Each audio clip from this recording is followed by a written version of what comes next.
Hey soccer friends, I just want to give a shout out to our partner, Team Player. They are changing the game on how you find the perfect soccer team for your player. Parents, this means no more endless social media scrolling to find information on teams. With Team Player, everything you need to know is just a few clicks away. It's simple, straightforward, and lets you find the best coach and team for your player without any of the usual headaches. And coaches, we all know how tough it can be to get your team noticed, but when you subscribe to one of Team Player's team plans, you instantly get access to set up an online team profile that allows you to reach more potential players and showcase what your team is all about. It's super easy and lets players and parents see why your team could be the right fit for them. And if you sign up using the promo code PITCH, you can try any team plan free for 1 month. So whether you're managing a team or searching for one, come on over to www.teamplayer.us. That is TEAMPLAYR.US. And come give Team Player a look. Family-owned Soccer Innovation is your go-to source for top quality equipment. Whether you're a player, a supportive family member, or a dedicated coach, they have everything you need to elevate your game. For players, their innovative equipment are designed to boost your skills and performance on the pitch. From their agility cones to their portable goals, they have you covered. And family members, they offer durable equipment that's built to last because we know your support is critical to your player. Coaches, trust me, they can provide the equipment you need to run effective training sessions and shape the next generation of soccer players. Visit Soccer Innovations at soccerinnovations.com to start elevating your game with them. And if you use the code PITCH, PITCH, you can receive up to 10% off your next order.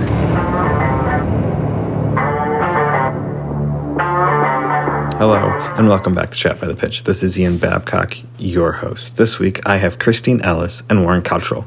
Warren's been on here before. You're probably going to hear him again in the near future. But this week, we sit down, and I had this big game plan, and everything was shifted and changed as we were discussing everything. And it's okay. That's what I loved. We got to have a real, genuine conversation, and sadly, it just ends. There's no goodbyes. There's nothing like that. It just ends. And I didn't get to ask some of my favorite questions at the end of every episode, but I promise you, I will get them out of Christine. Before I say too much more, let's start this chat and head to the pitch.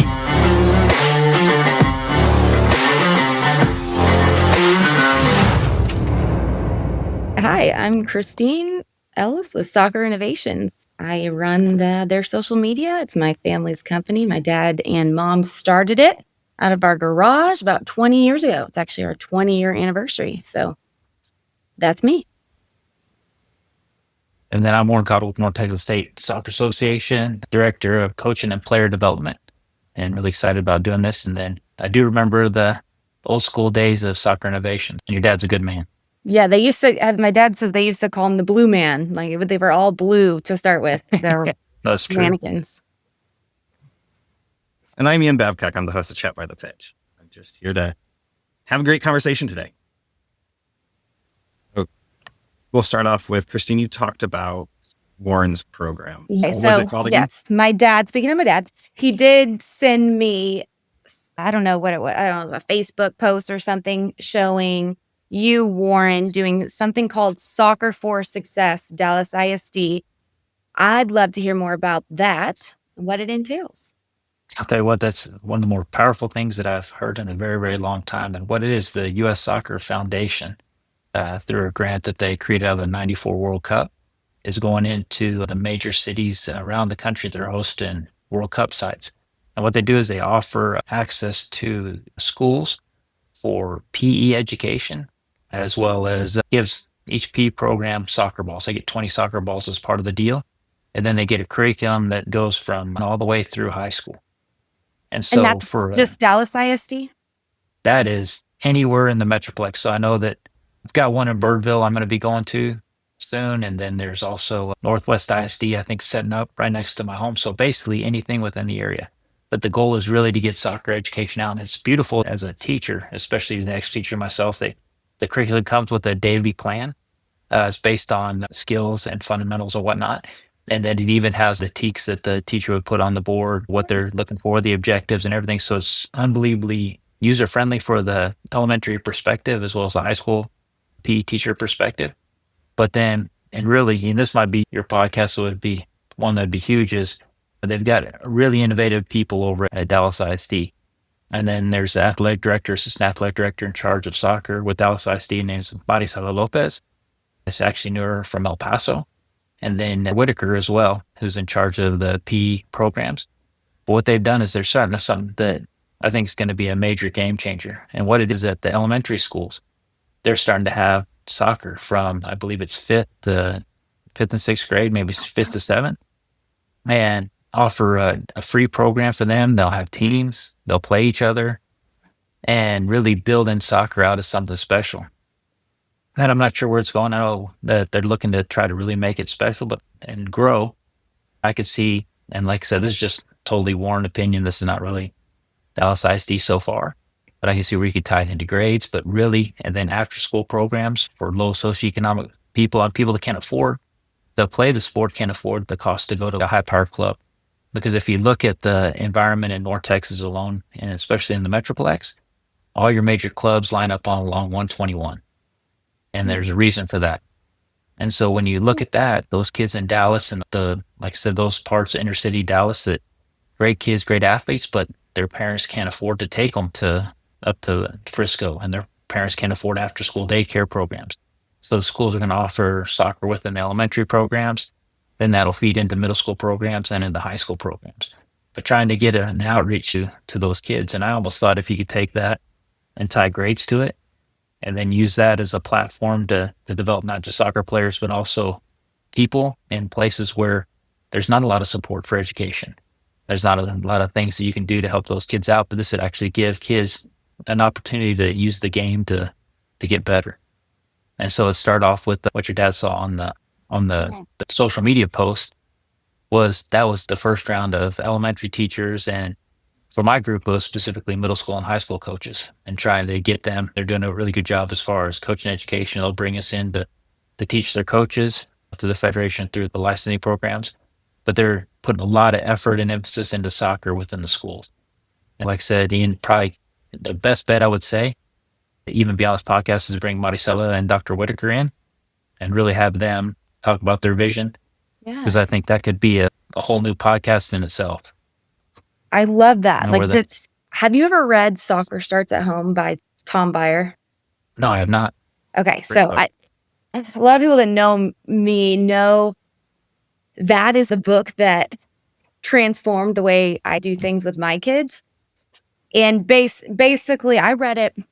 My dad told me about this book and his kind of philosophy when I was pregnant with my first. He was already telling me, have little soccer balls in your house. There's this guy named Tom Byer out of Japan and all this stuff.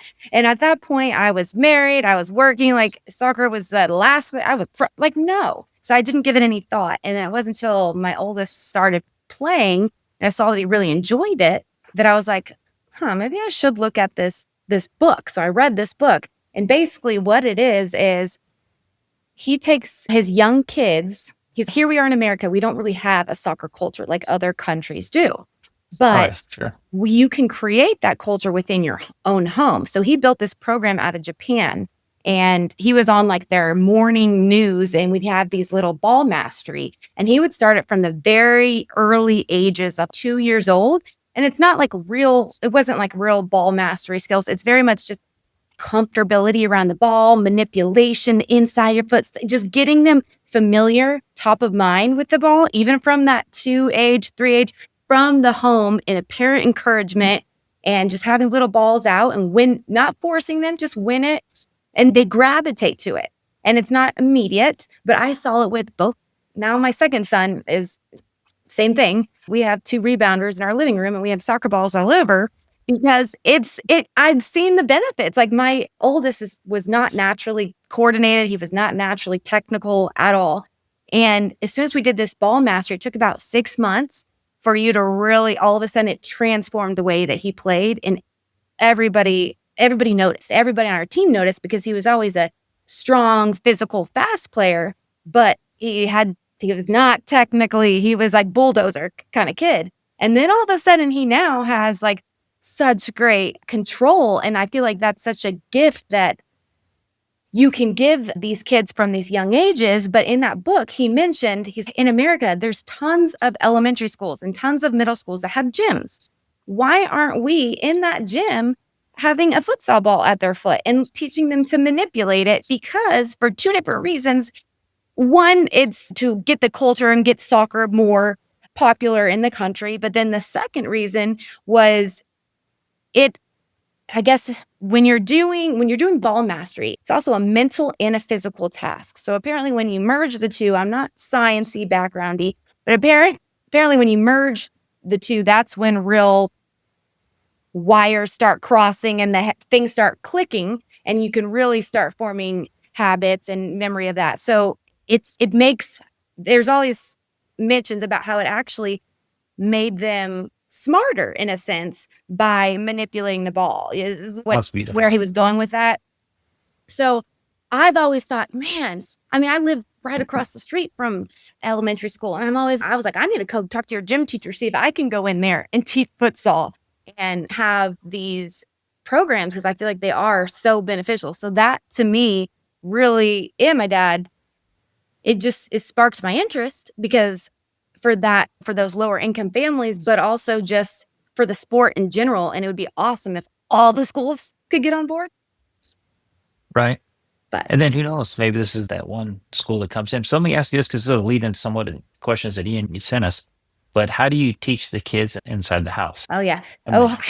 So it was definitely like, I'm so passionate because I love it, because I see the benefits, but also it's such a bonding thing with your child. It's not going to happen right away.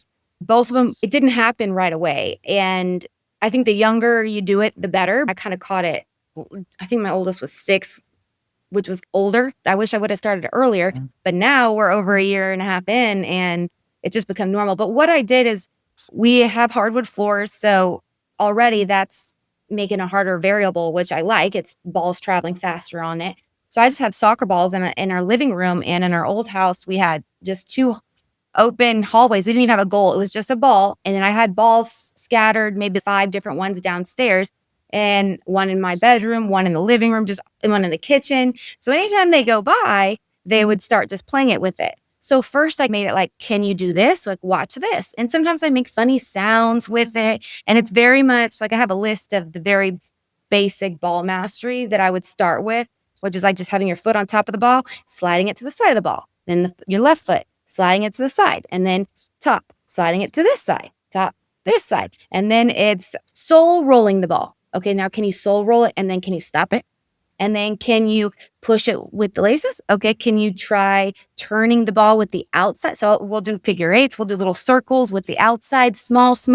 I'm also very big on, I think Tom Byer also said this, you want to keep that ball close. That's your ball. Encourage, wow, look at that close control. Oh my gosh, look what you just did. Then as soon as it starts to click, it does take a little while before, and it doesn't have to be long either. Sometimes it would be like this morning, for instance, 5 minutes before school. That's it. That's all we had. And it was just very much, I can't even think how it happened this morning. I think there's just balls, and one just grabbed them. And a lot of times they say, hey, you want to burst? You want a ball? And I'll just go, and we do a lot of 1v1 because I have 2 rebounders. Those are the goals in my living room. And then we just play 1v1 against each other. And that's how I do it, is make it fun, incentivize it. So excited. I'm so encouraging. I am talking the whole time like, wow, that's so great. Good job. Because they want your encouragement. They look to that's why it's so good to do when they're young, because they want to please your parent. And that's the gift to them, is just your attention and your encouragement. And then they start seeing the benefits of it and how they can control it. And it's just like, it gives them I just feel like it sets them off on the right foot, because now they start to feel confident that they know how to actually control and manipulate this ball. So now they're wanting to start adding. It's so fun to watch and see. So I think just start very basic, just having them touch it with the inside of their foot, touch it with the right foot, left foot, and just encourage and praise and keep trying every single day. And so the bounce off that, because what I'm hearing when you're asking about coaching tips, the first one is create a coaching environment where they can learn. Yeah. You know, where the kids are starting to make decisions. 'Cause I bet it's advanced out to where now they're going 1v1. The kids making the decision Mhm. of which way they want to go, how they want to do it, how they want to progress. Yeah. Because I think a lot of times with the coaches, they start to force things to happen. In fact, I've got an example of one team that I've viewed quite a few practices in the recreational realm where the kids are masters at standing in line now. I've never seen better line Mm. standers in my life. Yeah. But the fact that your child has a ball at their feet every day, they're in an environment that constantly moving, Yeah. I think that's going to be powerful. I wish I could get that one thing across to everybody. So when I I look know. at my job, I feel the same way, especially when I just read the book. And I think before I started talking too much praise about it, because I was like, I believed in it. I read it. It has all these accolades. But until you see it with your own eyes, like actually work, then I was like trying to tell everybody about it because I'm like, if I can do it, and this kid who didn't have any kind of natural technical ability in 6 months' time, yes, he worked hard and it was tough and challenging at times. Sometimes it's frustrating. You can't do it, but you want to do it. And it's just those moments that you can also, those are great, just life moments. Hey, it's not going to be easy. It's not going to be easy. It wasn't easy for me to learn. It's not going to be easy. Things take time. It's hard. It's going to, so then when they accomplish it, they feel so good because they're like, and then they just get used to, it's like a dangling little carrots. And I saw that with ball mastery. It was like you start very basic and then you start adding in, they can't do it. And then they keep trying it for a couple weeks and then they can do it. And they get so excited. They want to show their friends that they can do this trick at practice or it's just adds up. But the first or two, you may not see much right away. It's ball right? control. You will see stuff. But it will take time. But yeah, I wish everybody knew. I wish I knew earlier too. I would have already had a ball at their foot even earlier if I could have. Yeah, there's something about they're comfortable. They're at home while they're brushing their teeth, they can have a ball at their foot. Or it's just top of mind and they're right there. You don't have to go outside. It's just here and You know, and doable. Swat, the second point I'm going to bounce off that I really like. First of all, your energy is amazing. So then I imagine that helps a lot with them wanting to do it. But Yeah, the other I part I was do. thinking is the thought process. So I always thought that the reason I think it's the number one world game is that there's not many games in the world where when the player's on the field, they're in total control. Yeah. Sometimes I think when you look at coaches around the area, and this is answer the question too, and whether for a coach, if you've got that one guy or gal that's got to control every single aspect, but doesn't create an environment where the kids start to make their own decisions, come up with their own Yes. solutions, then we're really doing a disservice because the game in its most powerful, pure form is a player's game. There's Yeah. no stopping a game. There's no timeouts. There's no nothing. So as a coach in an environment, you create an environment where the kids are challenged to make decisions, to come up with solutions based upon the environment and the challenges that they'll face in a real game. And it's got to look like the game. It's got to feel like the game. It can't be artificial. Yeah. You know, then you'll do it. And it's wild. For example, when we did some of the grassroots stuff, and I know that we have a lot of people to question the viability of that. But I think when you see it done correctly, and this is an aha moment I had from San Angelo coach when I did the Midland one, is the 4-year-olds know the answers to the questions. Yeah. If Oh you my put the gosh, they environment, up on it so fast. They're like sponges. yep, and they Crazy. actually figure it out quicker than we do. And there's Yeah. sometimes that as a coach, you got to let go of your ego a bit, and they ask a question, let them come up with a solution, and get it there. So now we're making thinkers rather than robots. Oh, So you I are thought that was powerful. like, I feel like my main things that if I just like, I'm passionate about when it comes to youth and development would be ball mastery, just giving them a technical foundation to start with, because I've had my son's a 2017. I can't tell you how many boys have come out, and it could be from different clubs and it could be or straight from rec, and they'll have played for 2 years. They can't turn the ball with the inside of their foot. They can't turn the ball with the outside of their foot. They can't use their left foot. So I've seen time and time again, and every time they're like, oh, like they're using their skills. I'm like, because they're young. They love skills. It gives them so much confidence and ownership and flair. It's so fun. Let them play with that. It'll get to the ping passing, bung, bung, bung. Like it'll get there fast enough. Let's not rush that.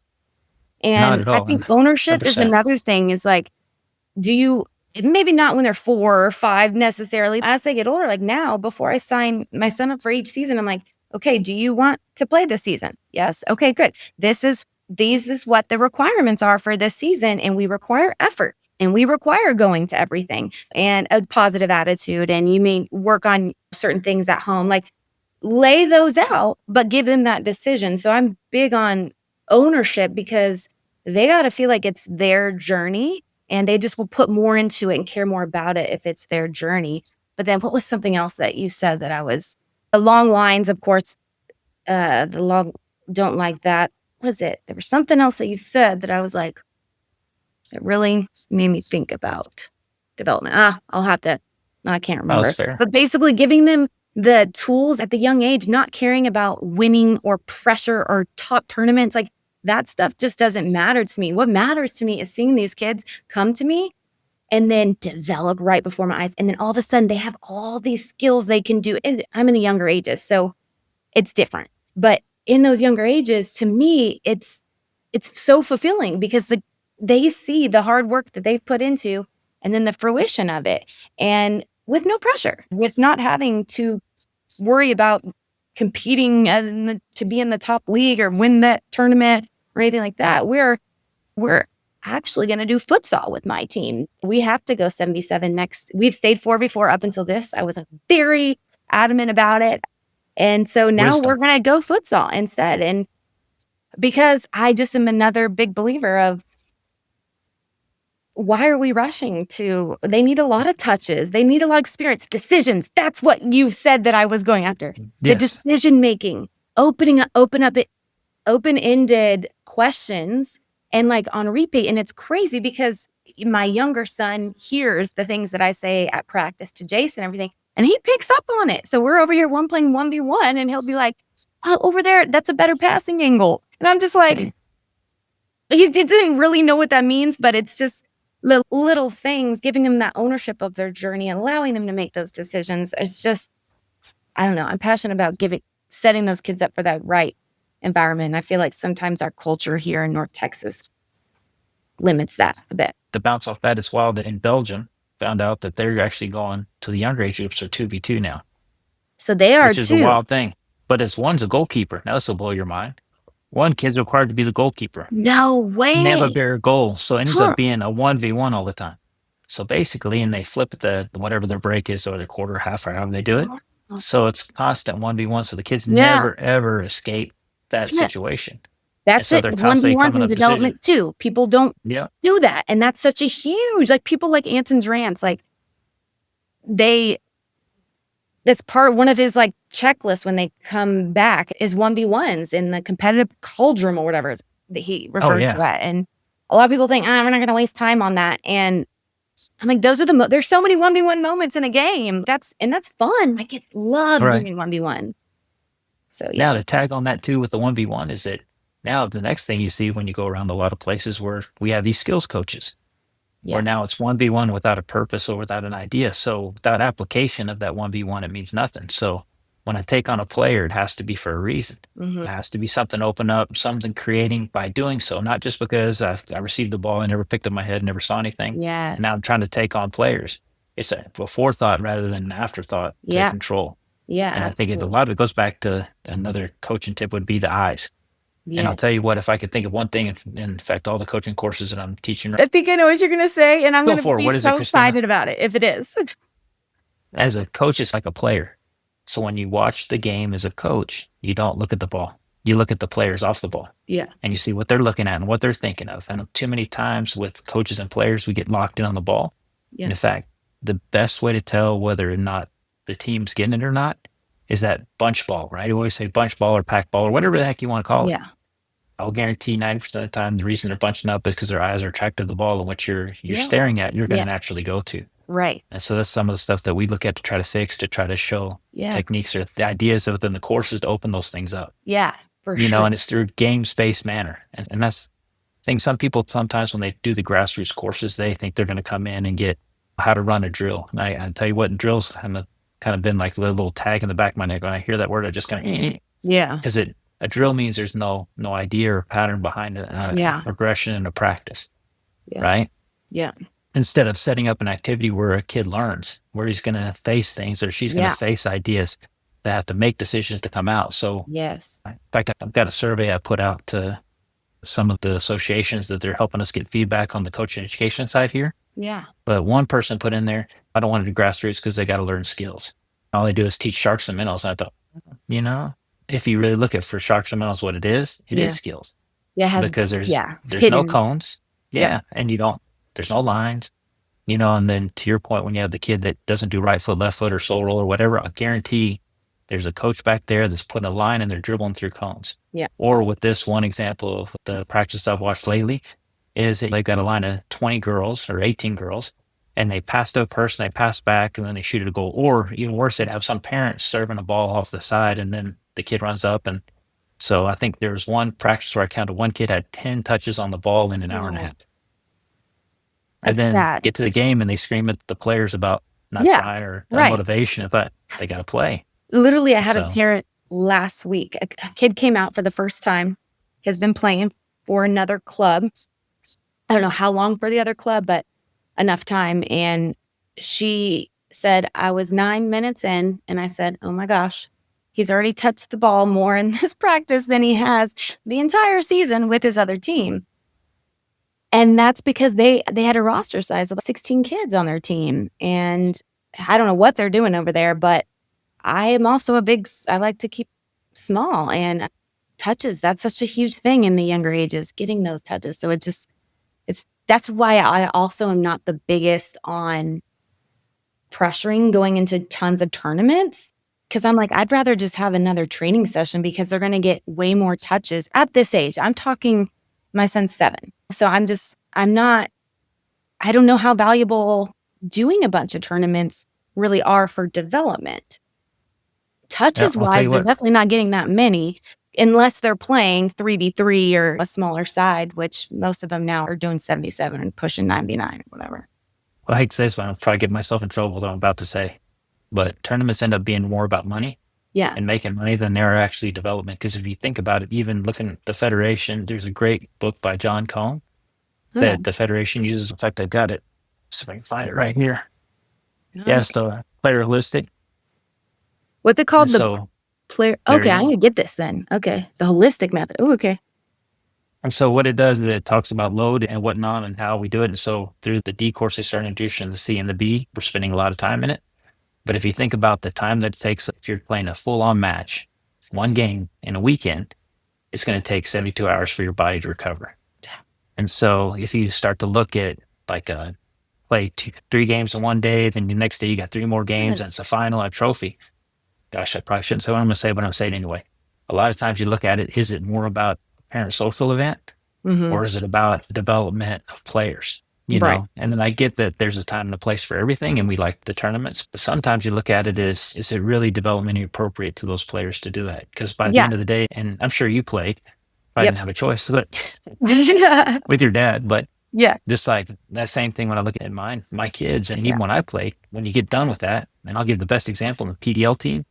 My God, after we played that Thursday game, we had to turn out and play on Saturday. Those guys are dead. I mean, Yeah. there's just nothing left in the tank. And then Yeah. now your decisions go away. Now all those things start to happen. And Right. your body isn't able to recover. It's not like a football game or a basketball game or, Yeah. God forbid, baseball, where you're getting tons of time to recover and you can play Right. games back to back. I mean, if Right. it's done correctly, your 11 on the field are going to be totally gassed Yeah. and totally Yeah. toasted. Yeah. Exactly. Yeah. That's why. Yeah. So our team, that's why I feel like our team is different because I don't press the tournaments, and I just feel like there's going to be tons of them as they get older. Why Right. do we need to rush that? I'd rather have our own. Like last week, we had these little 1v1 blow fields, and I blew those up, and we had a 1v1 wars. And that was that instead of I doing would some love it. tournaments. Just they probably get more touches out of that anyway. So it's playing that long game. Truth. Now, here's the problem with the clubs that I see now. I've got a lot of really good friends with clubs. If we're honest, in order for them to stay in business, they've got to keep their customers happy. Yeah. So now whether or not the customers understand the reality of what they're doing to kids or not is I don't really think kind of they do. unimportant. Yeah. Well, I can guarantee with some of the club coaches I know are quality people, really good, exceptional people. So I'm not by any means bagging on clubs. Yeah. But if I'm competing with this club in order to keep my players. Yeah. And mom and dad don't understand that player development was based upon this. And, that group, little Jimmy's mom, boy, they're Yep. so fired up. And they've gone all weekend and had great social events, and they do 20 tournaments. Yep. And they play in 4 different leagues. That's equated to quality. And That's so the now, in problem order for me right to keep there, a is business, that. yeah. And it's just I was reality. telling a coach, we were playing in one of our last league games, and this coach comes up and asks how long have my kids been playing together, and I was telling him about our team or whatever. And then he said something about 77. I go, yeah, we're not going to go 77 next year. We're going to do futsal. And he said, oh man, futsal's so great. He's like, how are you able to do that? And I'm like, what do you mean? He's, it's the parents. They're the ones that are pushing the 77. Literally, that's what the coach said. And I'm like, Yes. that doesn't surprise me, but yeah. In So order it's for him to keep his something to job, he's got to realize do it. it. Yeah. And keep his job in order not to lose those players. Yeah. So I You get got to it. go with the customer. I get it. It's just that it is. It comes back But- to the parent education side. Yes. This is where parents have to understand bigger is not better. Smaller is better when it comes to close, I would call it close contact sports like soccer is. Soccer is not 11v11 field. It is a bunch of literally, I would say 3v3 fields going up the pitch at a time. You're moving the pitch on the larger pitch. And I don't think parents truly understand that. I sat there listening to a parent one night when my son's practice. He's a U11 and will be underneath the U12 next year. And the parent says, let's go 11v11 sooner. I'm like, why? I go, the touches go down by, I can't remember, but it's 75%. Average professional player touches a ball for less than 2 minutes in a 90-minute match. There's 22 players on that field, and the average touch time is 44 minutes on the ball. I'm like, where are you getting these ideas from? You're all talking about earlier about the training sessions. I might have to go back because I'm taking notes.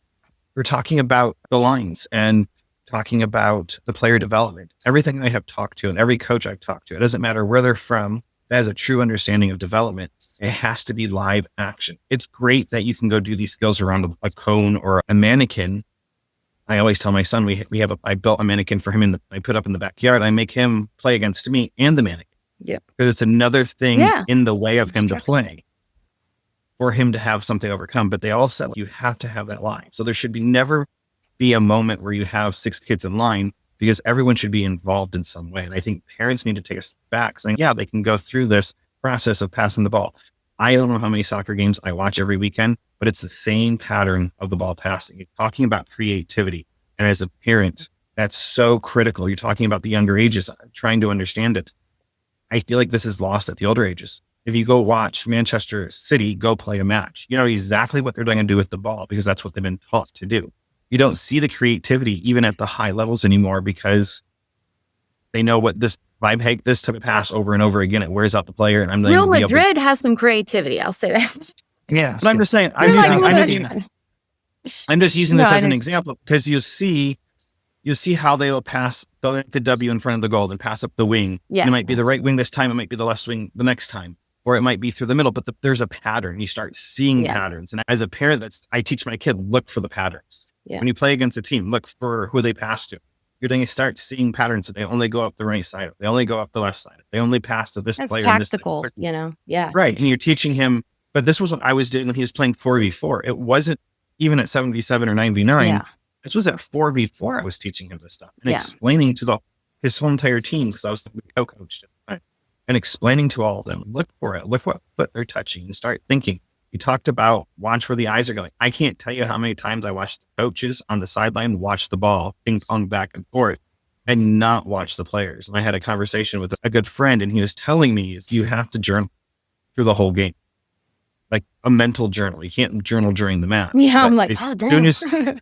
But as soon as you're done, you sit at the field and look at the field and replay the whole match in your mind for 20 minutes, 15 minutes, and not leave. So you don't lose that memory as a coach, because it gives you a chance to reflect also and journal it. And he goes, that's really big. And most coaches don't do that. They pack up their stuff and they get to the car. Yeah. And he goes, but sitting at the pitch allows you to visualize what just happened. Yeah. And he goes, not many coaches will do that. And he goes, that was something it took him years to master, to do as a coach. He goes, if the game ends at 9:00 at night, I'm hoping they don't turn off the lights before I get to my car.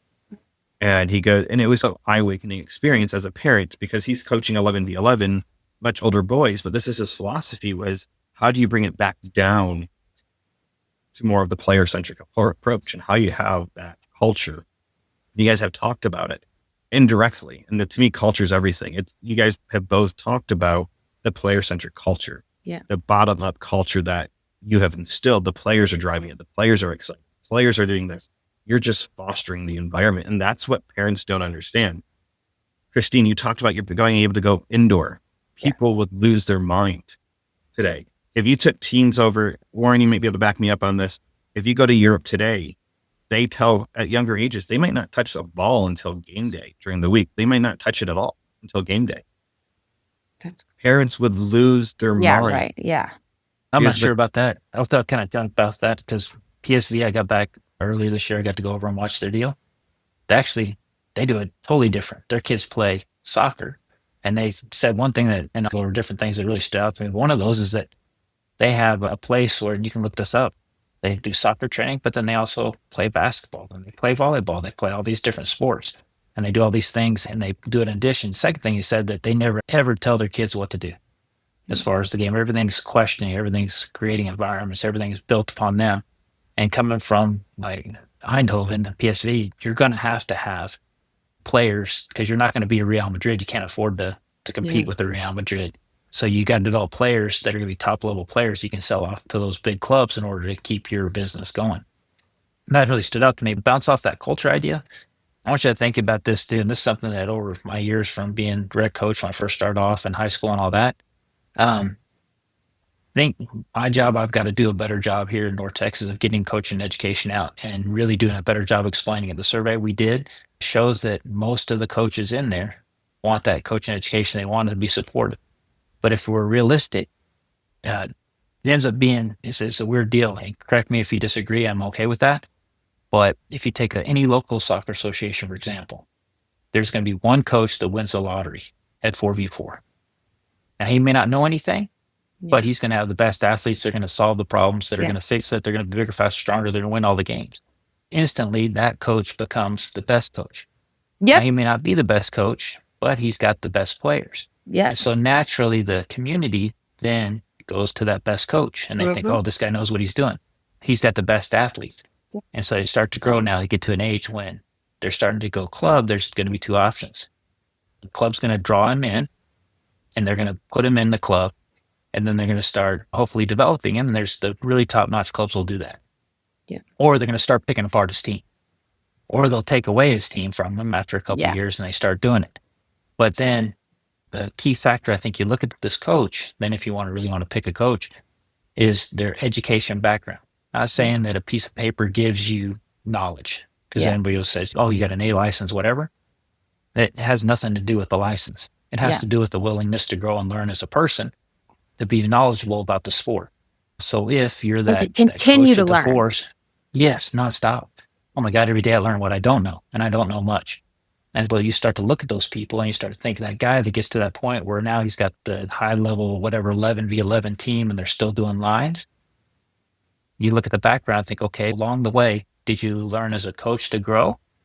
Or did you rely on the fact that you had the best athletes that figured out the game? And what a disservice we've done, because when you start to look at those players to go on to national teams, high school teams, college teams, they don't know how to think anymore. Yeah. And nobody knows how to defend anymore. Nobody knows how to play the game and get their eyes up and see, because that's not what lends it the 4v4 model. And the parents are drawn naturally to that winning thing rather than development thing.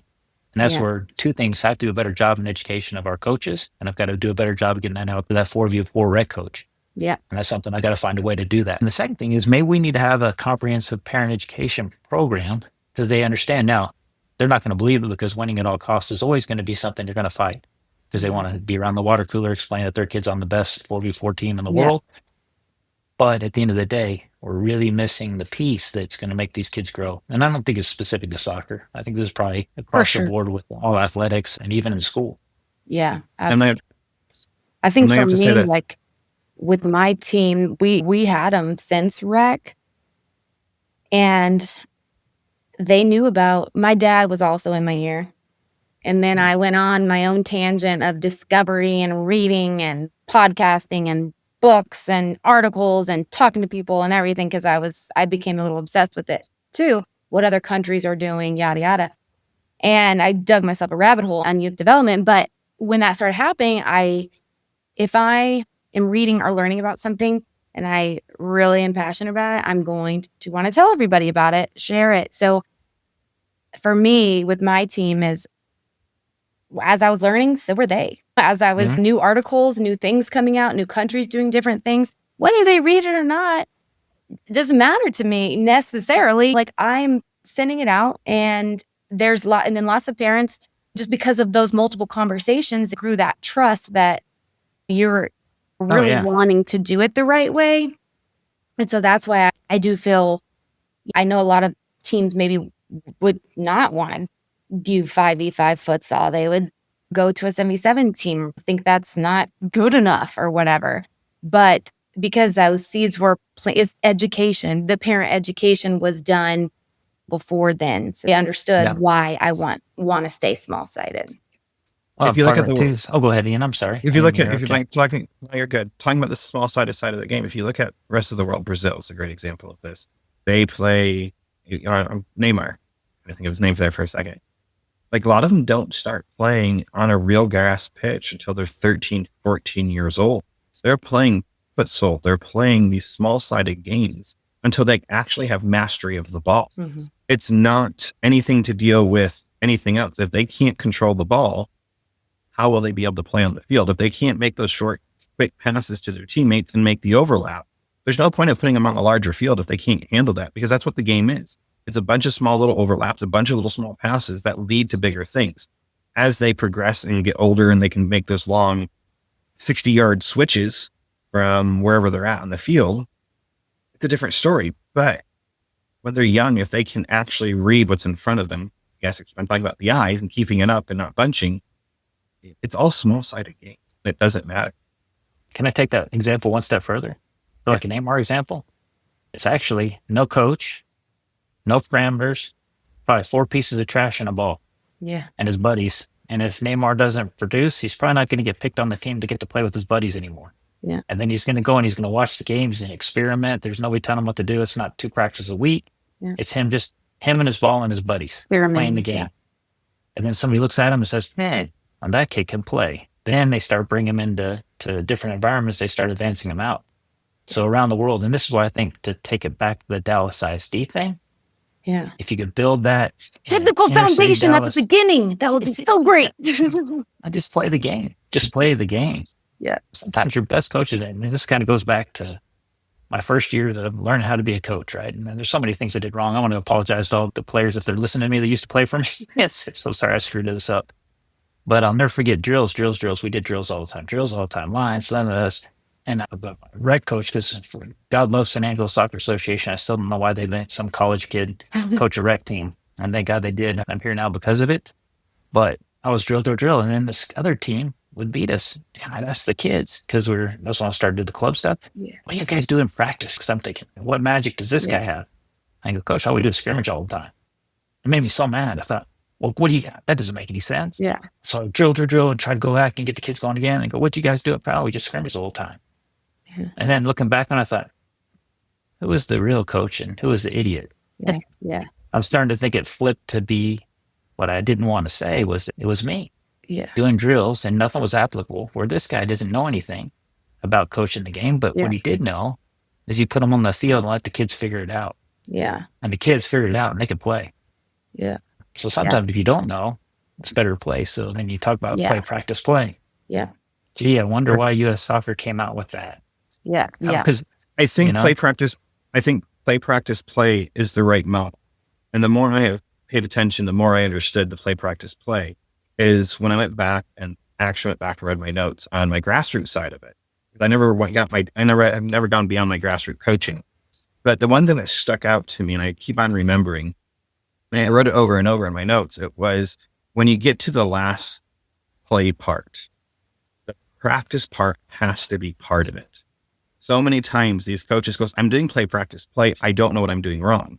Well, you're not implementing the practice part into the last form of play. So if you're working on overlapping or give and takes, and they aren't doing it in their last play part, you set up the flow of the practice wrong.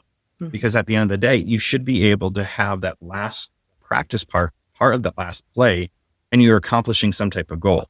I love the example I got from Dennis Genus about this. In Europe, if they were working on 1-2s in their scrimmages or whatever it was, that's how they got their points in the last play part. It wasn't who scored the goal. They got a point because they accomplished the 1-2, or they accomplished something that they were working in the practice part and they're doing it in the game part. And that's what's missing. We're so focused on what happens when we score. You hear it all the time. Kids pay more attention watching highlight reels of the ball going in the net than the buildup of the ball going to the player getting the ball in the net. And we would just take a step back. And there's a whole app now just focusing on what happened before the goal. Yeah. The plays that build up before the goal. And I think we as parents need to make sure our coach is implementing and you can correct me if I'm wrong. That's how I interpret it after rereading my notes on the play, practice, play. It wasn't just to let them go out there and scrimmage and learn from the game, but it's also to make sure they're implementing what they're practicing in their play. Because if you're just letting them go out and play and you spent 20 minutes, 30 minutes working on give and takes and they're not doing it, what's the point of having that practice part? Yeah. Or did the practice part give a good enough environment for them to make the decision to see how it related to the game? Because if they can't take that practice middle part and apply it to the end game, then was it really there? And that's the magic of it. But I think that comes back to education. And if you look at the grassroots thing, I don't mean to be a selling point, but every single coach that goes through grassroots gets 8 practices that are fundamentally sound, that are built for that different models and the ages and stages of the kids directly to that. Because like you said, you can think about it, how many people say, oh, at 4v4, we have a formation, we pass back and forth, and they open up, and you go look at the game, and there's one kid that takes over the game and scores lots of goals. You know what I mean? It doesn't, developmentally, it doesn't happen. Yeah. You can create situations where they start to see it and start developing and start making those decisions, and it'll come about, but it's not something that's going to happen early on. Yeah, exactly. A lot of them don't have the awareness, the ability yet. They're just not there. Why are we forcing it? There was a coach that said he wanted to move our team to 7v7. And I was the head coach. Then I became the assistant coach, and we found another. I thought it'd be better I was super busy with work, and I was like, I thought it'd be better to have somebody else come, and he did. And he wanted to do 7v7. And the parents have talked to me and heard from me this whole time, and it was like an agreement that we were going to continue to do 4v4 until we no longer could.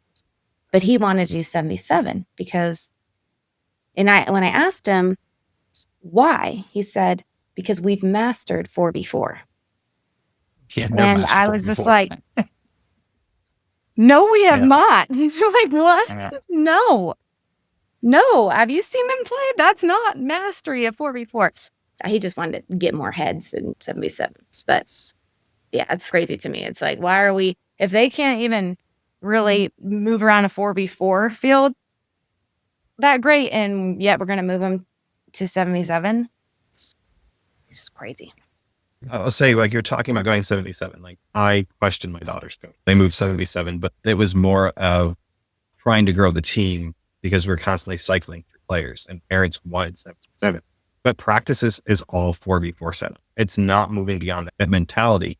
And watching them play, we are one of those unique parents that has stayed through multiple losing years. It wasn't until last year my daughter's team actually was winning. And it was like we had to go compete with local clubs in the area for them to be better. And it wasn't because they master it. It's because they have to keep up with the local surrounding. And getting parents to buy into it, they were seeing how well these girls were playing.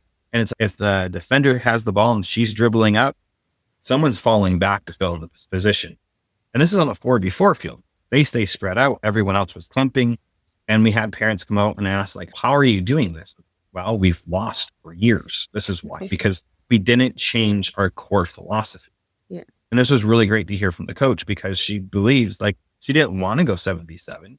It's that we had to in order to keep players on the team, which is really sad. Yeah. I just don't understand that. Yeah. But this means they can stay 7v7 even longer. And that is the intention. It's not to move them up right away. It is when they age up in the league, next time they'll go 99, but they can stay a whole nother year in 77 and actually truly understand the roles that they have to play. And that's the dynamic I think parents have to understand, is that their players have to understand a role and not a position. Because we are so stuck on our player has to be a striker. And I tell my son, I don't care where you're playing on the field. You might end up in the striker position. You have to learn how to play that, because the striker's now in your midfield position. It doesn't matter. You have to understand their role. Doesn't mean you can't drift back at some point in time and switch up. But parents have to be educated enough to know that their players have to be confident enough to dribble with the ball. You guys talk about mastery, and my brain is racking it in. This whole entire conversation is still going back to what you're doing with Soccer for Success. And I'm like, it doesn't matter the age. If the IQ is there, you can teach anyone to be technically talented. But they have to have the IQ and the smarts to go with it. And that to me means some kids have great soccer vision and IQ, and some kids don't, and they're just wizards with the ball. And then you have the ones that can barely dribble the ball, but they have the vision of where they need to put the ball, but they don't have the skill sets to do it. I'd rather take the kid as a coach and develop the kid that has the vision than the kid that can do all the stuff with the ball, but can't dribble beyond 3 feet.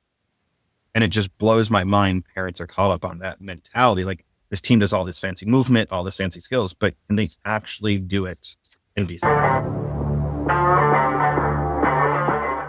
Hey everyone, I hope you all enjoyed this week's episode of Chat by the Pitch. I truly enjoyed it. As the host, I didn't do as much talking as I normally do, and I was very appreciative of the dialogue that we had, and it wasn't what I wanted originally, but it turned out way better than what I had planned, and I hope you all have enjoyed it too. Hey everyone, if you guys have enjoyed this podcast, have enjoyed what I've been trying to do, the messages that I'm putting out there, please give me some ratings, some stars on all the podcast sites that you listen to this on. Give me a review, share this, share with others. The more I can make this grow, the more I can continue doing this. I'm really trying to make a difference in our soccer community. So I hope you guys have enjoyed all this. And until next time, I'll see you at the pitch.